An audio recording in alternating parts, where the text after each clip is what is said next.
Hello and welcome back to another episode of a Cozy Christmas podcast.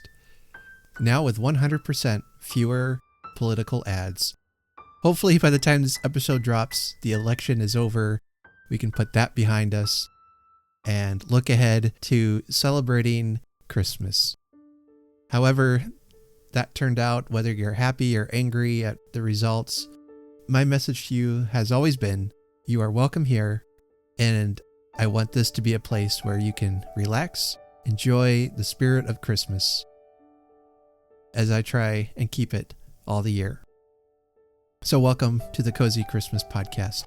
Welcome if you are new. On this podcast, I love to read stories and interview Christmas writers and other Christmas creative people that do their part to bring the joy and coziness of Christmas. Today I have a special guest. His name is Kevin Moore, and he's written a collection called Christmas Stories Volume 2, which will be coming out on November 19th. I just read his first collection, Christmas Stories Volume 1. It was out a couple years ago. It contains 7 stories, and it was a wonderful collection to read.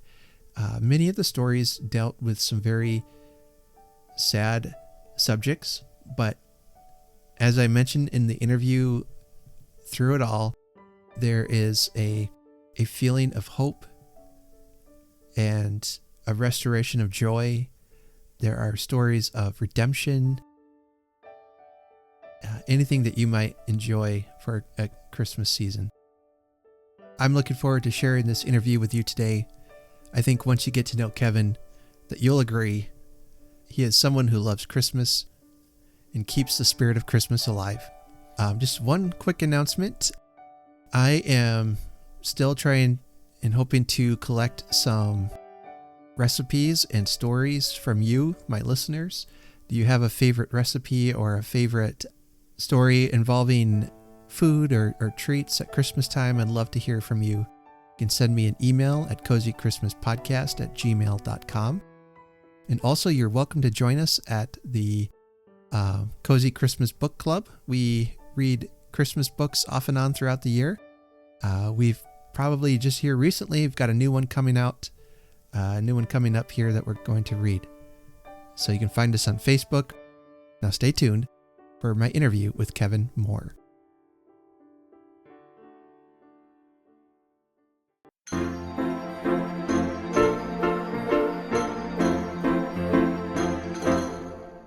Welcome back to the Cozy Christmas Podcast. I have a wonderful new guest here on the show today.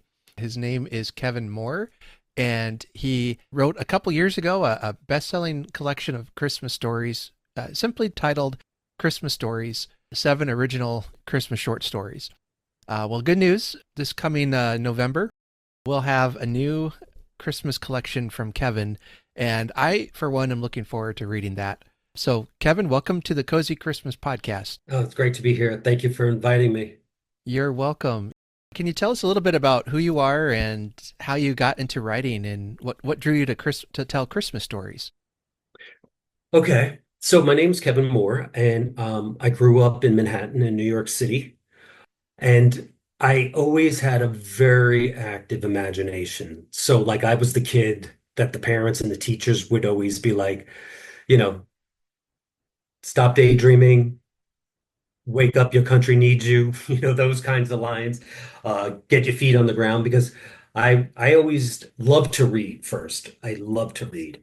And so when anything was difficult, as things are in life, you go through different things. I would always use stories in my head. I wish I would have wrote them down then. I just didn't, because I couldn't spell. So I always had these stories going on, these storylines in my head, and that was my getaway. And then growing up in New York, at Christmas time and being Catholic, growing up Catholic, Christmas was a huge deal. And if you've ever seen New York City at Christmas time, it was just, it's just amazing. Rockefeller Center, Central Park, ice skating, just trees everywhere. And I think Christmas is one of those holidays that, for me anyway, are, especially as a kid, we had like really wonderful Christmas times, Hmm. and that was when my parents were like at their best for some reason, and there were other times not so much. But at Hmm. Christmas time, they like really raised their game. So our Christmases were always tried to be very thoughtful and wonderful, and then, as a teenager, I had tragedy at Christmas time because my mom died 2 days before Christmas. So I always felt like Christmas is like a dichotomy. It's like it's one of the most joyful times of the year. You've got the greatest music, wonderful movies, food, candy. But for a lot of people, it's a struggle. And so I had a brother who passed away, and I wrote the first volume to get out of that depression, um, with Christmas stories. And I just, I love Christmas. I do. And I love all of the emotions it brings with it. So I was originally going to just add one story to the old collection. And my wife, Pat, said, well, why don't you just write a whole new collection? And I'm like, well, that's kind of easier said than done. Like you got Right. to come up with, I came up with 11 stories, which was a ball. But I had just finished writing two paranormal novels. And it was interesting because people started to look at me as like, oh, you're a paranormal writer, you're a horror writer. And so I'm like, well, I guess I have two genres. One is for Halloween, and one is for Christmas. And so that's how I came up with this collection. And it's just great fun. As anytime you're writing, it's just great fun with characters. That's funny because I mean, for us, Halloween really kicks off the Christmas season, Yeah. when I see that coming. Yeah. Well, what's interesting there, you're talking about that dichotomy of kind of a sad memories around Christmas time, and it can be hard sometimes because in your stories, they're wonderful stories, but there is this almost like a dual theme in a lot of them is there's some sadness, but then there's hope or grace in your stories that really shines through. And so that's interesting how you've tied that into just some of your own personal experiences. Yeah. No, thank you for that too, because yeah, I do like hope is a very big theme in any of my writing. And no matter like my paranormal stuff is much darker, but it's very spiritual because I just that's the way I write. I just try to bring, spirituality. Even when your character is an atheist, it's like the absence of God that is part of the story, for them. Um, so yeah, I do because, I just felt like I could spend the rest of my life dodging Christmas as some of my siblings did, or I could embrace it because it was some of the greatest times of childhood for me. And then once you have children, all bets are off. You've got to put all your baggage in the suitcase and make sure that their childhood becomes whimsical, especially at the holiday time, and wonderful. And my daughter now, who is a psychologist, this is her favorite time of year is Christmas. So yeah, but I am glad that you see because I'm trying to do that without beating anybody over the head with it. Right. And you want a little melancholy for some of the characters. Some of the characters in the new book, I mean, some of the stories are just delightful from beginning to end. They're very fantasy driven, whimsical. And then there's some, with the what Christmas brings to for some people, it's that those moments of like, I wish this would have been different.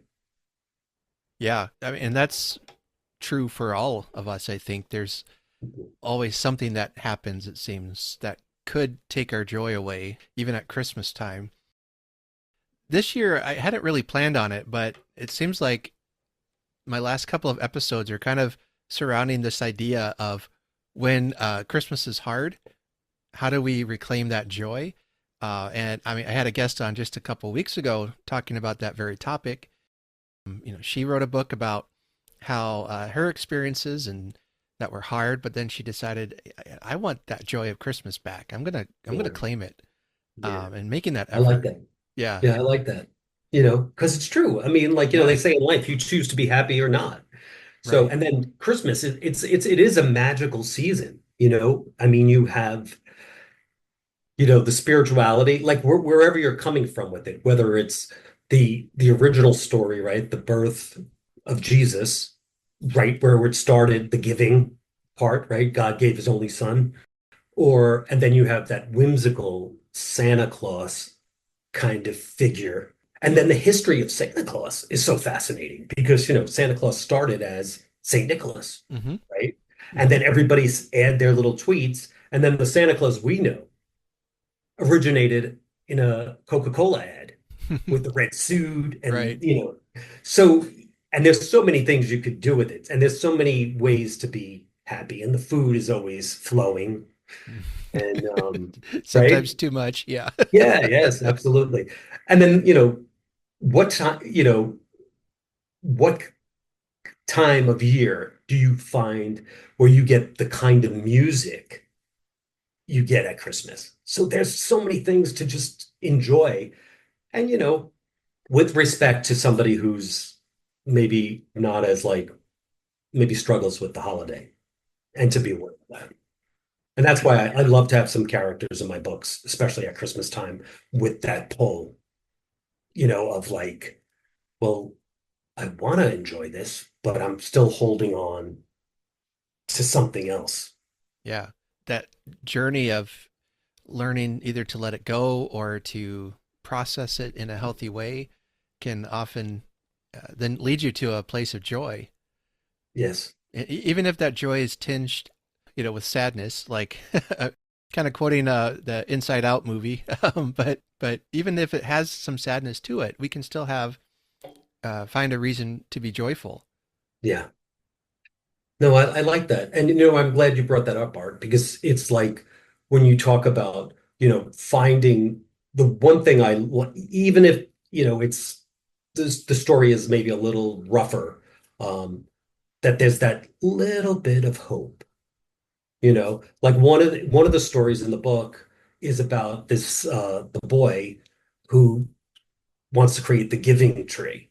And he lives in a town named Harmony, and it's the most unharmonious town on the planet. And all he Yeah. wants to do at Christmas is try and bring some harmony back to Harmony. So it's that hopeful thought, you know, in that we all have. At least I do. You know, I mean, every Christmas I've learned to let go of or I've tried to let go of the past with any kind of sadness or melancholy because, you know, and embrace the songs that the people that are no longer here that they loved. And I used to be like, oh, I can't listen to that song. And now I'm like, no, no, no, I want to listen to that song because it brings back the memory of them. Yeah, a lot of the Christmas songs from like the 50s and 60s, that it just reminds me of my grandparents and all the happy Christmases we had with them, Yeah. and my dad as well. Yeah. Well, just to kind of give a taste of the kind of stories in your collection, in your first volume, the first one is called The Santa Suit, which I just absolutely love this story. Oh, good. It it's kind of one of my favorite kinds where you get kind of a grumpy old character that learns to embrace the joy. So, in that story, it follows a young man who has to spend his Christmas vacation with his grandpa, who doesn't seem like he's a jolly old Saint Nicholas. Yeah. But through some of experiences and things, and just learning to relate to each other, they really grow in their relationship, and a little bit of a redemption story. It felt like. Yeah, I agree with that. Yeah. And I think like I didn't do it in this one, the new one, but in the first one, I did like a quote, or whether it was a biblical quote or something, and that one was judge not lest you be judged. And he had heard you know, his grandfather had troubles, and he had always heard from his mother how horrible her father was. And so he gets to see him and then go, wait, you know, wait a minute, there's other stuff happening, even though he's just a little boy. And then the grumpy old man is looking at this little old boy that he's never really embraced, and they sort of build this Christmas time together that, works out for the both of them. Yeah, I just really connected with that one. Thank you. Another one that was interesting was the one called 911, where the main character in that one is a 911 operator, and having to find some way to keep the spirit of Christmas alive in someone who calls her. That alone got me thinking about those people who man the 911 desk or other crisis numbers or something. What a stressful job. My goodness. Yeah, right. Yeah. And then she couldn't, like, what she wanted to do, she had to be very careful because of the job. Right. Yeah. Yeah. Again, a story that teaches I don't know, the goodness of giving, of empathy. Uh, Another really powerful story there. Thanks. Do you have a favorite story from the collection, or is that like asking about a favorite child? Yeah. Yeah. From the old collection, I do like the Santa suit because it was based on a lot of truths. Like I had two grandfathers growing up, fortunately.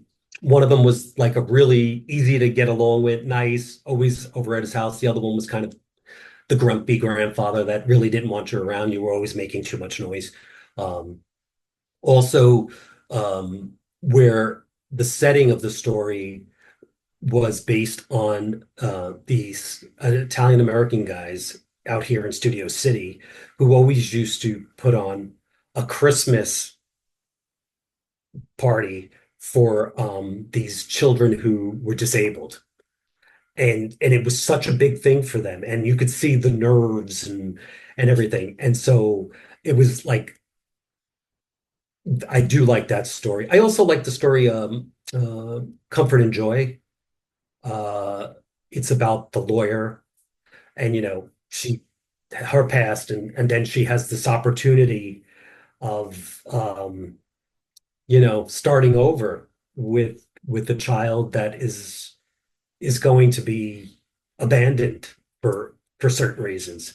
So I do like that. I like that story too because it's a matter of like when you step out of yourself and you're better than you think you are. And I kind of felt like that with that character.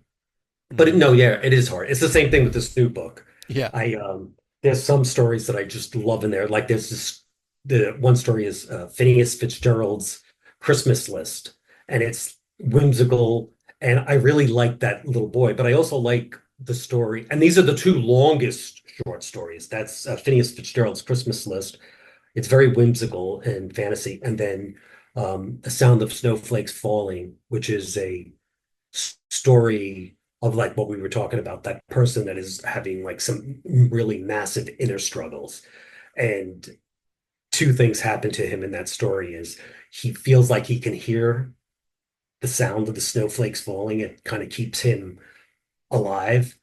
And then he meets somebody. So there's a romance in it, but it's one of the more struggling dark stories. But I mean, I don't know. There's a really fun Christmas story called The Ragtag Flyers that's like geared towards children and everybody's fantasy, their own fantasies at Christmas, and it brings on the whimsical part of the whole Santa Claus thing.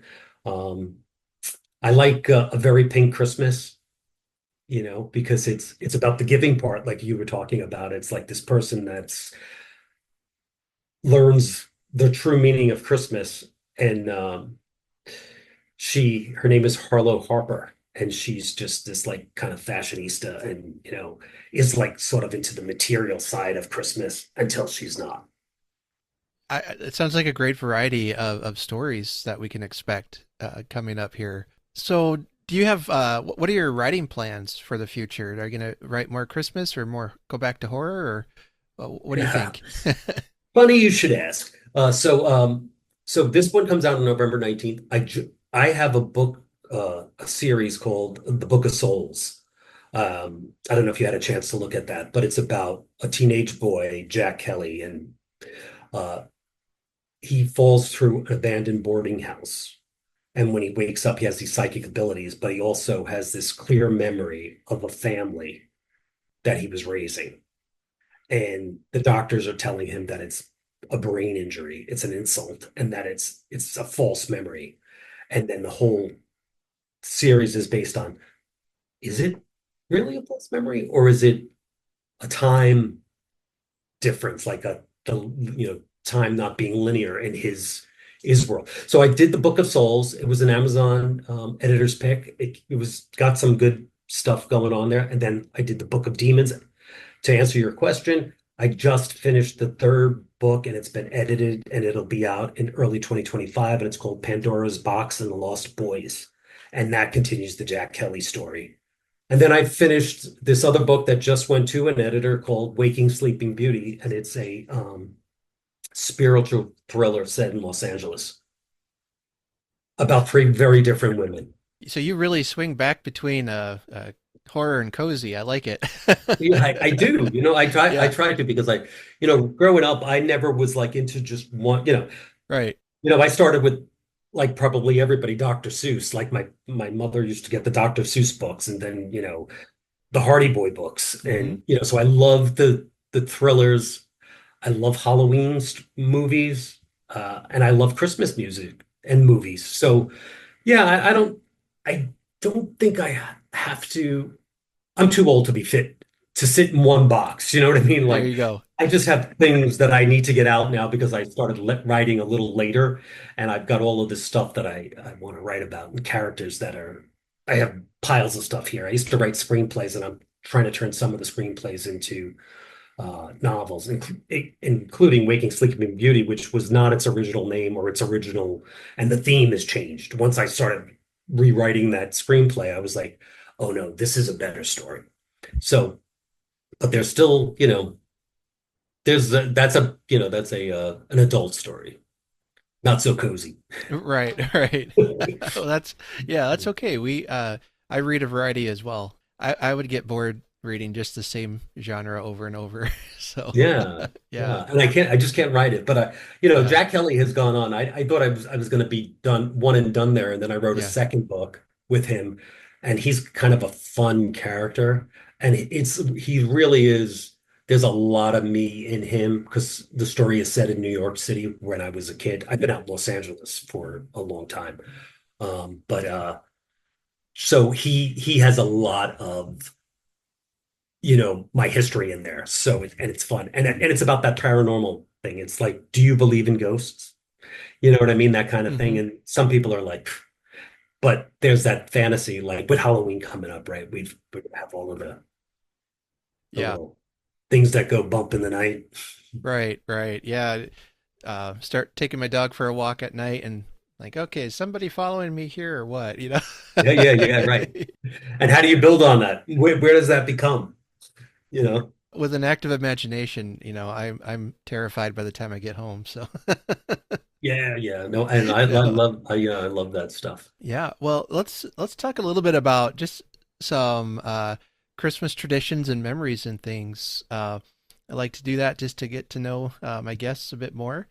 So you lived in New York City, and then you said you're currently based out west in Yeah, LA. Los Angeles. Yeah, how do the two Christmases seasons compare? 'Cause that's vastly different Yeah, weather, culture, probably. yeah. Yeah. Well, it's interesting because growing up in New York, usually, the whole it didn't matter what you believed in those Mm-hmm. days, right? Mm-hmm. Every office building, every place you had Christmas lights, Christmas trees, so it was always very well decorated and of course it was cold, so everybody would always want a white Christmas, you know. Um, and when I came out to Los Angeles, I think my wife and I struggled a little bit because sometimes there would be 85-degree Christmases.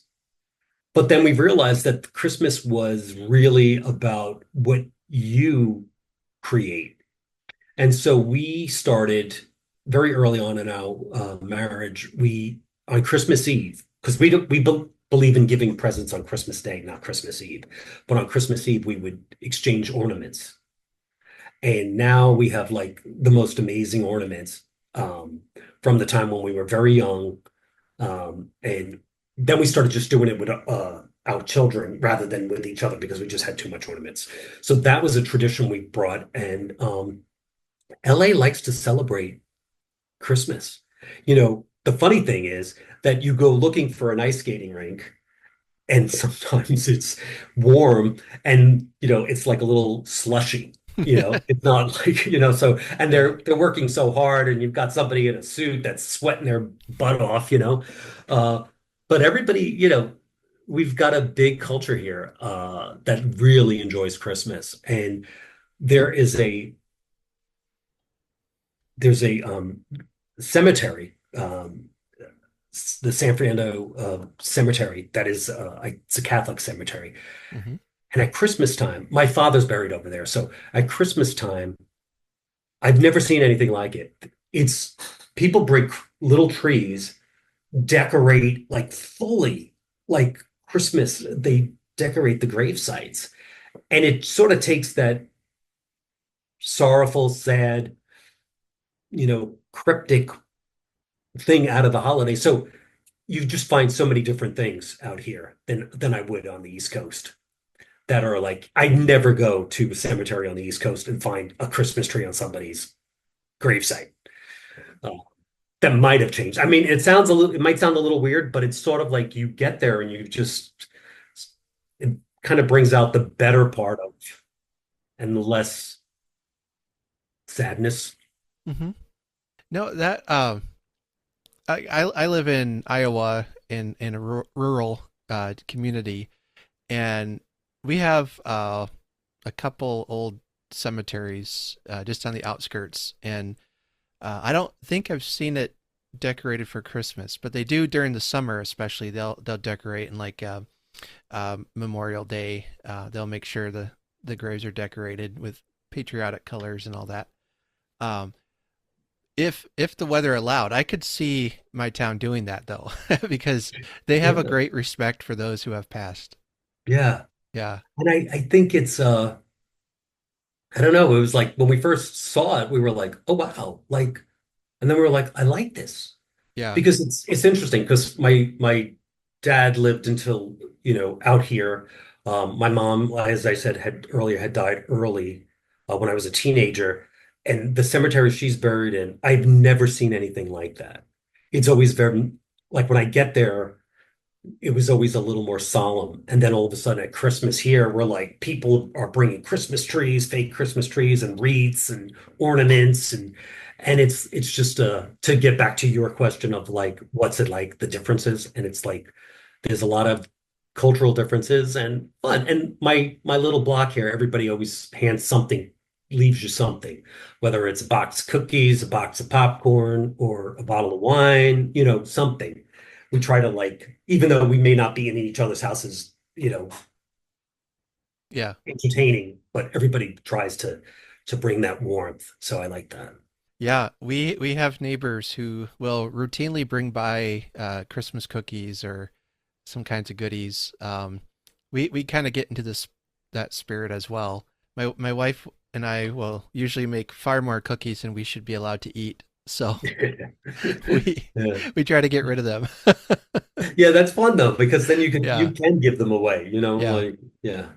Yeah. And even though I might have a ton of cookies in my house, I'm certainly not going to tell someone who wants to bring me more to no thank you. Oh yeah, no, no. Because yeah, we found some good cookies that way. So yeah, another thing we'll do.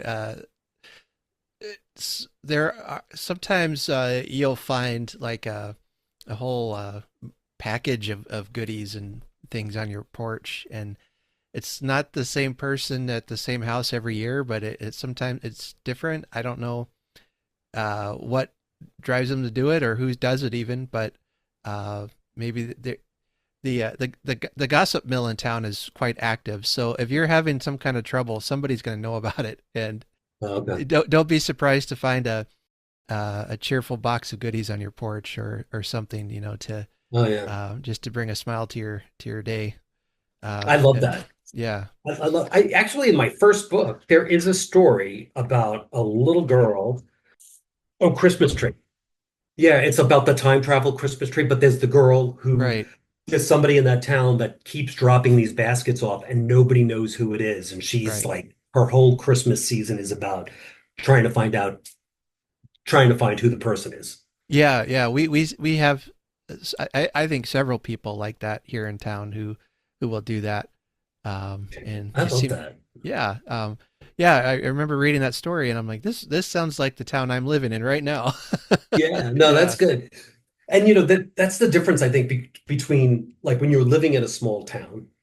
Um, it's a very kind of different holiday when you're in a big city because if you're living in a big city, you could be very lonely, especially around the holidays. So that's a fun thing to do too, is to explore like the difference between because I did live in a very small town. After moving out of New York to New Jersey, um, the town was 1 square mile.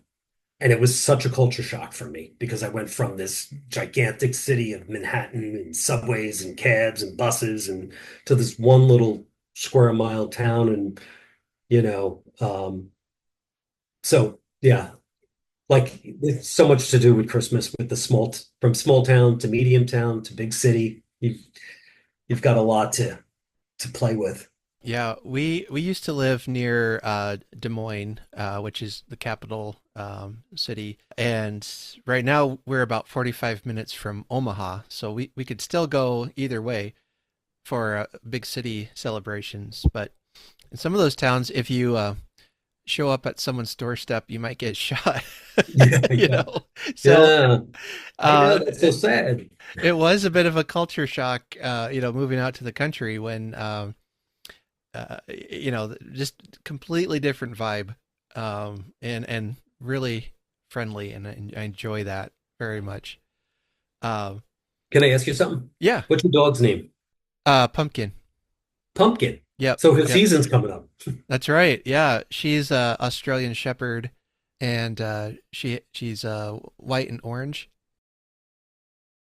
We got her from the animal shelter, and well, she had a name, but it just didn't really seem to suit her. So we changed her name, and she adapted to that well enough. But yeah, yeah, she and we got her. Actually, this coming weekend, it'll be like 2 years since we got her. So Oh, wow. it was Halloween time, and she was orange and white. We thought, Pumpkin. That's a good name. Yeah, right. Yeah, Absolutely. Yeah. yeah. Yeah, so she's a sweetheart. Do you have any pets yourself I or? do. We have two Yeah. dogs. Okay. Yeah, we have two dogs. One's name is Dublin, Mm.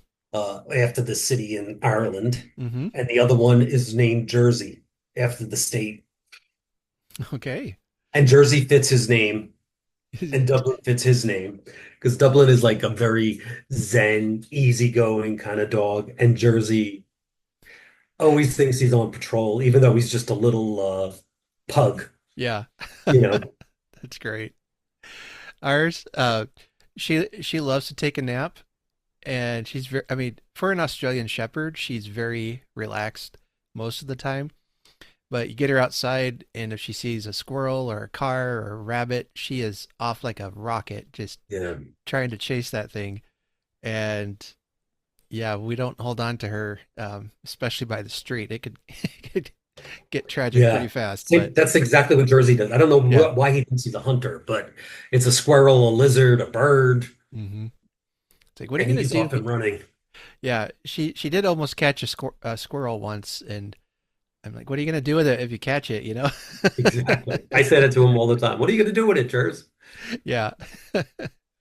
But yeah, they make she especially makes the winter season fun because she loves to go for walks. I mean, she just no matter how tired she is or sleepy she is, if you start heading towards the door, she's up and ready to go.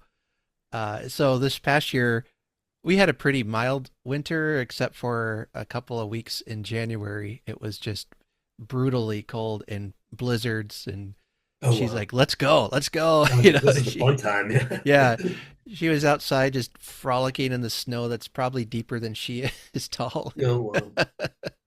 Did you have a Yeah. white Christmas? No, no, we didn't. We actually haven't had one in quite couple of years. Um, usually in Iowa, the cold weather and snowy stuff really comes more in January. Yeah. But I do remember it. Sometimes December's can be colder, and I'm always hoping for a colder one.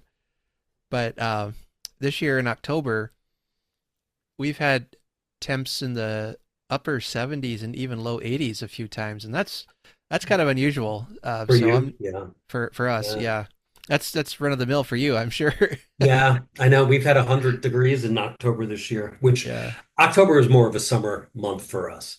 But sure. December, we Thanksgiving, December, and Christmas time out here, we have had some cold ones for us, which when I say cold ones for us, I might go into the 40s in the middle of the night Hmm. and then like the high 50s, mid 50s during the day. And that's nice, you know. It kind Mm-hmm. of adds a little something. Yeah, a little chill. Can it Yeah, gets you in the Christmas mood? Yeah. yeah, Yeah, I know someone I don't remember if it was it was a podcast I was listening to or it was a guest on my show even. I can't remember now, but they lived in Australia and they would so it was hot during Christmas. So they would crank up the air conditioner like really, really low. So just crank it down and try yeah. to get it cold in their house so they could feel like, it's a cold Christmas, you know? Put the fireplace on. Yeah, yeah. That's not a Yeah. bad idea. Yeah, yeah, that is a good idea. That's clever. Yeah, yeah. Because I know out here, like a lot of the places like the farmers market, the original farmers market in the Grove, and some of these places, they'll do fake snow. Hmm. And it's funny because everybody will be like some Christmases, people won't even have jackets on, and you got the fake snow coming down. Yeah, I used to live in Washington State and they never got uh, I think maybe one time in the 10 years or so I lived there it had snow. But you know, 40s, 50s, 30s, 40s, over Christmas is Yeah. usually the temp it would have and that's fine. Uh, but yeah, I live for this time of year when it starts getting colder and we might get some snow. That's what I'm all about. I love it. Cool. Is that the Yeah. Northern Lights behind you? Yeah, I think so. Yeah. Yeah, yeah. It, Very it cool. it's a background that comes with Zoom, so I just threw that up. Yeah, It looks felt Christmassy. Yeah. it does. It does. It feels like, you're gonna get some snow. That's right. Yeah, I'm calling in from the North Pole here. Yeah. um yeah. So, do you have any favorite Christmas music? Like a favorite song? Yes. I love the Christmas song by Nat King Cole Hmm. because that was my mother's favorite song. Um, I love Jingle Bell Rock. That was my father's favorite song. Hmm. I love Have Yourself a Merry Little Christmas because so many people have done it, and it reminds me of like, and that's what we were talking about earlier about the dichotomy. When I hear that song, it pulls on strings of both melancholy and joy because of that one Christmas season where you're hearing all of these songs you love and you're at Hmm. one of the worst times of your life. Hmm. So yeah, there's so many Christmas songs. I love uh Silent Night. I love all of the more spiritual Christmas songs, Noel. Hmm. Yeah, I could Hmm. go on. Yeah. Hitting the classics there. Yeah, and Yeah. it's funny because I have a young nephew. And we just found out that we're going to be grandparents for the first time. But I have Oh. a nephew who lives with us, and he's seven Hmm. years old, and he loves "Last Christmas" by Wham. Yeah. So it's just Yeah. so different. Like he'll go, "Oh no, put on Last Christmas," and you're like, "Oh, okay," like that's his song. Yeah. That's an odd one for a kid to like, but more power to him. Yeah, yeah, yeah. Because and of course, Santa Claus is coming to town. I don't know when you first start hearing that. Yeah. One of my favorites, though, is the Charlie Brown Christmas music. I Hmm. mean, that Mm. album was Yeah. so wonderful. Yeah. Christmas time is here. Yeah. That I mean, when I think of a cozy Christmas, that's the music in my head, it is it is perfection from beginning to end. Yeah. Absolutely. Yeah. Absolutely. And it's again, it's one of those things where I think they mastered, and I think that's why Charlie Brown has lasted.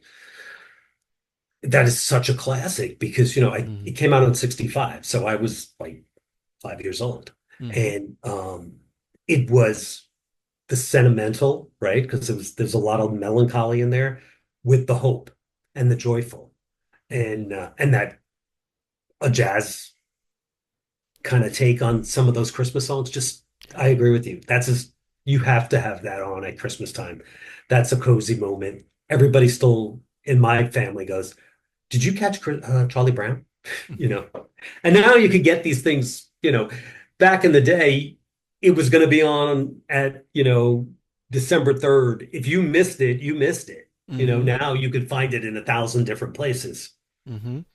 Yeah, that is an interesting development in our culture even that I mean, I could get on YouTube right now and watch it, but as far Yeah, as I know, it still comes on TV, and a lot of people still see that as a big event. And yeah. wasn't it like a few years ago they were thinking of not airing it anymore just because they could put it on their streaming service, and so many people complained about it that they're like, they put it back on network television. I can't remember if it was that one or if it was the Rudolph one, I but think you might be right about that yeah, one because all of a sudden it wasn't coming on like, the network television anymore. You had to yeah, like go look for Charlie Brown, and you never had to look for Charlie right, Brown. yeah. I just thought that was so interesting how we live in a culture that pretty much if you want it, it's on demand. You can just go Yeah, and get it. Uh, but there's some things we still like that sense of community.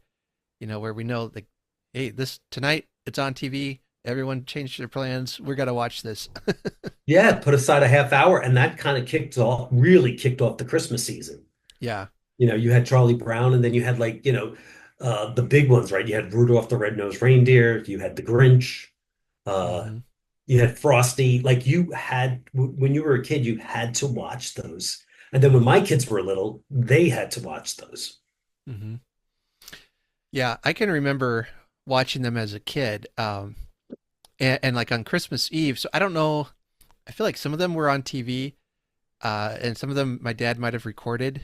Uh, but I can remember just thinking Christmas Eve was going to last forever, and I couldn't get through the day until I could get to bed and go to sleep. And finally came the time to watch one of these specials, and then how quickly the time flew through that. And then suddenly oh, it's time for bed. All right, Yeah, we yeah. did You it. gotta be asleep or Santa's not gonna get here. That's right. That's right. Yeah. And just how much of a core memory that has established in my Christmas memories.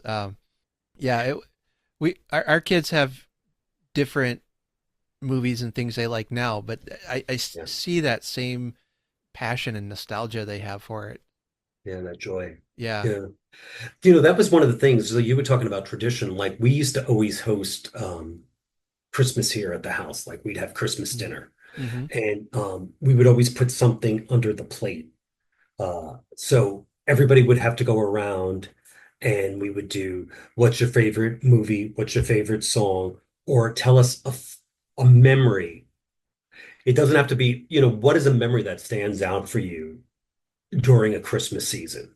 And that's always fun. And we still kind of do that without the formality of it, like putting the writing under the plate now. We'll just do it. Like if we're all sitting around on Christmas Eve or Christmas, we'll say, okay, tell us a story. And sometimes, like my mother-in-law will always tell the same one, not because she can't remember any of the other ones, but because that had such a big impact. Um, the snow started falling. They were walking to midnight mass. The door opened. Silent Night was playing. You know what I mean? Like, and it just brings all of that back to you. And that I think is the magic of Christmas because I don't know if there's any other holiday that can do that the same way. You know what I mean? Like, I don't know, where you could have a song, a hymn, a moment, a gift. uh, and it just everything is back Hmm. to that moment.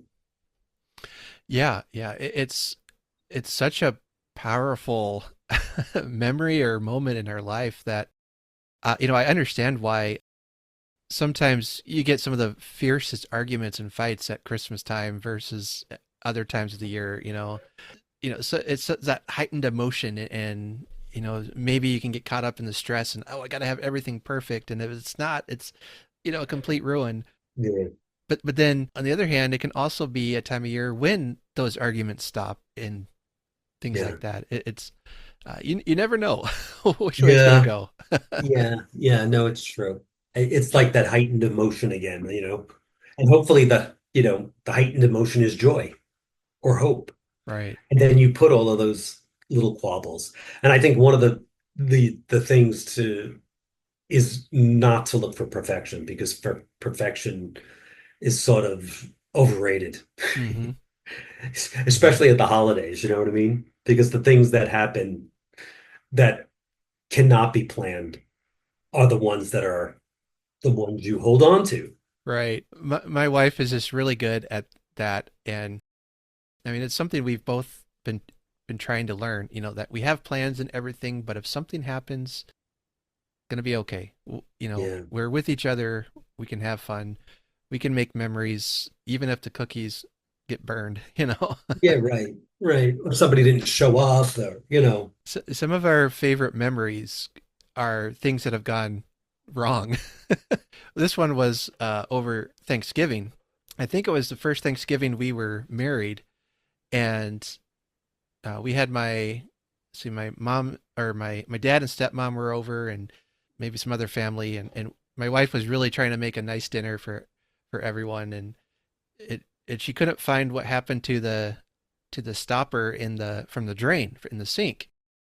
She looked all over for it. My stepmom was like digging through the trash, because we had to do some dishes and there's nothing to plug the sink with. And then when we got the turkey out, she opened up the bag it was cooking in, and there was the stopper from the drain in the turkey. Oh S- my. Oh somehow wow. somehow I got stuck to the bottom of it when she was rinsing it out and went through the oven with it. Oh, that's funny. I tell you what, my dad has not let her forget that story. Oh no, that's what dads are for, right? That's right. You remember the time? Yeah, he'll be like, "Yeah, she did take the sink stopper out of the turkey, right?" I'm like, "Yes, Dad." Okay. Yeah. Yeah. I had a similar moment like that. I always cook the turkey on Thanksgiving, and I feel like that's kind of if the turkey is not good, it's Mm, like the Christmas tree not being good. right. Um, and I opened the oven and the wings were on fire. And all I could see was all of us going to like a Denny's and going, we'll have the turkey special. Yeah, well, I'll have the turkey special. Like everybody down the line because I Yeah, had a big crowd that year. And but it was fine. It was burnt. The wings just got a little burnt, but the turkey came out fine. that must have been a sight. Yeah. Yeah. I think it was again the first year we were married. We were decorating for Christmas for the first time, and my wife was taking some decorations out of a box, and they were wrapped in paper, and we had a candle going, and we weren't being careful, and we turn around, and next thing we know, there's this big flame of fire on our table because Oh the my. the paper had fallen onto the candle and lit it, and so we were like panicking and throwing it on the floor, trying to stomp it out, and it's right next to the kitchen sink. We didn't even think about using that little portable hose just to squirt it. Yeah, yeah. Salt helps too. Yeah, yeah. Happy memories of almost burning your apartment down. Yeah. Yeah. Yeah. But yeah, we laugh at that one still because that was like, I mean, that was 24 years ago, and we're like, oh, is this a bad omen for our marriage? Yeah, like it's Yeah, turned out to be a good one, right? it did. Yeah, You yeah, learned how yeah. to deal in a crisis. That's right. But yeah, I'll joke with her like, oh, be careful that candle. you Yeah. know. Yeah. Now you put the lidded ones, the battery operated ones on the table. Right. Yeah. Exactly. Well, this has been a wonderful conversation. I won't keep you much longer, but just real quick, where can folks find your book, and do you have a website or anything like that you'd like to I promote? do. I do. I have a website. It's called kevinmoorepublishing.com. The books you can get anywhere. I mean, if you're not, you could get them on Amazon, you could get it at Barnes and Noble. We always make sure that the book goes to all of the little bookstores. Mm-hmm. So everybody has access to it. Online, you can find it anywhere. Walmart, Target, Barnes and Noble, the little bookstore in your town can order it if it doesn't have it. And also it's open to the libraries. I don't think it's there yet. This Mm-hmm. is the book. I don't think it's there yet, but all my other books are in the library because I want everybody to be able to get it for and read it because I'm more interested in readers Mm-hmm. and I hope they engage.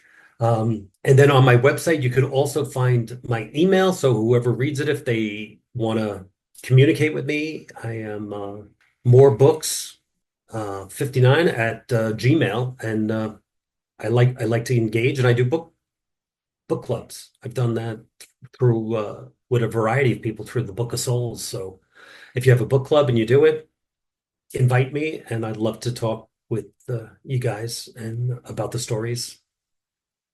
Yeah.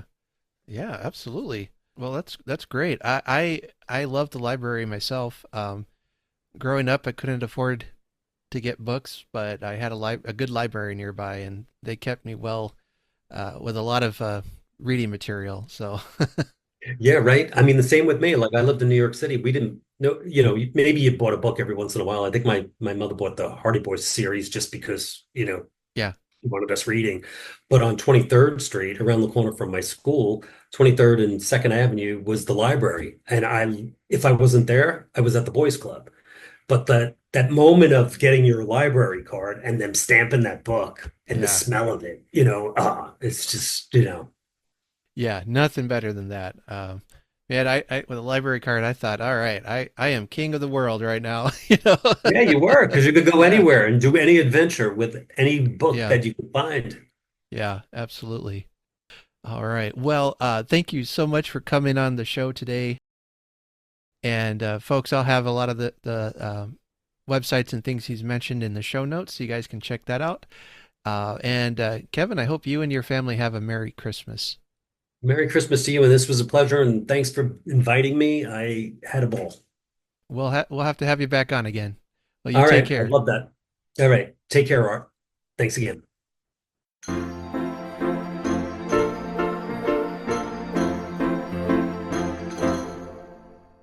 Thank you for listening to the Cozy Christmas Podcast. If you like this episode, please share it with somebody else who loves Christmas as much as you do. We're continuing to grow our community of Christmas lovers, and all are welcome. If you'd like to help support the show in a financial way, there are some links in the show notes where I have some podcast merch you can get, or for a bookmark and sticker, and I'll send you a Christmas card for any donation made at Ko-fi.com. And again, the links will be in the show notes. And so, until next time, let us remember to honor Christmas in our hearts and try to keep it all the year. Have a very Merry Christmas.